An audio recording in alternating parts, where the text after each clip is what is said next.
Olá! Hoje a gente vai analisar juntos um material que recebemos sobre aquela operação militar americana contra o Irã, sabe? A Operação Midnight Hammer. A proposta aqui é usar um pouco a filosofia para entender melhor as questões complexas por trás dessa ação toda. Exato. As fontes que a gente tem trazem uma análise que usa, diferentes pensadores para tentar decifrar as motivações, as consequências dessa ofensiva, que foi descrita como a maior contra o Irã desde 79, né? Mirando em instalações nucleares. E logo de cara, o material já aponta uma tensão, né? Oficialmente, foi chamada de cirúrgica e necessária. Mas, segundo a análise, a operação reacendeu todo em debate sobre ética, sobre poder e a validade do direito internacional. Vamos tentar explorar isso um pouco.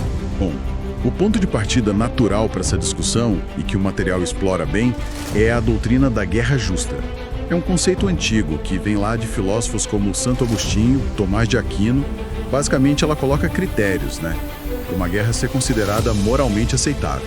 E quais seriam esses critérios, aplicados a esse caso? Olha, principalmente 3. Ter uma causa que seja justa, ter esgotado as outras alternativas, as pacíficas, se o último recurso mesmo, e usar uma força proporcional ao objetivo. E a análise que a gente tem aqui levanta dúvidas sérias se esses critérios foram de fato cumpridos pelos EUA. Agir de forma unilateral, talvez sem esgotar completamente a diplomacia, isso faz a ação parecer mais uma demonstração de força, do que uma medida eticamente justificada. Entendo. E isso já nos leva, então, a um choque com outra ideia importante que está nos textos, a paz perpétua, de Immanuel Kant. Ele imaginava uma ordem mundial baseada na razão, no direito, na cooperação entre os países, com mediação de organismos internacionais, certo? Sim, exatamente. E a análise sugere que, ao ignorar a ONU, ignorar tratados, a ação americana vai totalmente contra essa lógica kantiana.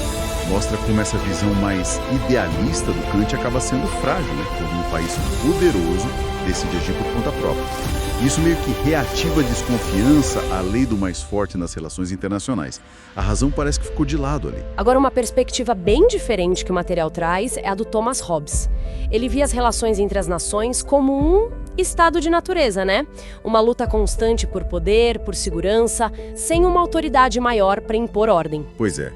E nessa ótica hobbesiana, os Estados Unidos poderiam ser vistos agindo como uma espécie de Leviatã global, tentando impor a própria vontade para garantir a segurança deles. Mas a análise aponta uma ironia interessante aí. Essa tentativa de impor ordem pela força pode, na verdade, gerar mais instabilidade, mais medo, aumentando o risco de conflitos ainda maiores. É o tal paradoxo da segurança pela força, entende? Faz sentido. O material também menciona Nietzsche e aquela ideia da vontade de poder. Como isso se aplica aqui? Bom, a análise usa o Nietzsche para questionar se a justificativa moral da ação, tipo, é em defesa da paz ou pela segurança global, não seria só uma máscara, na verdade. Uma forma de esconder interesses mais, digamos, crus. Controle de recursos, vantagens estratégicas ou simplesmente demonstrar domínio, poder. Seria a moralidade a serviço do poder, e não o contrário, Essa linha de pensamento mais crítico é reforçada pela menção ao Noam Chomsky também, certo? Que vê ações assim como parte de um padrão de imperialismo moderno. Exatamente. Sob essa perspectiva que está apresentada no material, o ataque não seria um ato isolado, mas sim parte de uma estratégia maior dos Estados Unidos. Uma estratégia para moldar o cenário internacional conforme os próprios interesses, Mesmo que isso signifique enfraquecer o direito internacional e causar danos humanitários e econômicos significativos. Custos que, segundo essa visão crítica, são frequentemente minimizados ou até ignorados. Então tá. Juntando essas peças todas que a análise nos oferece, o que fica? Qual é o quadro geral que emerge disso? Olha, o material sugere que essa operação expõe uma crise bem profunda. De um lado, a gente tem a realidade brutal da política de poder, onde a força ainda parece ser o argumento final. Do outro, aquela aspiração, talvez um pouco utópica, por uma ordem internacional mais justa, mais pacífica, baseada em leis, em diálogo.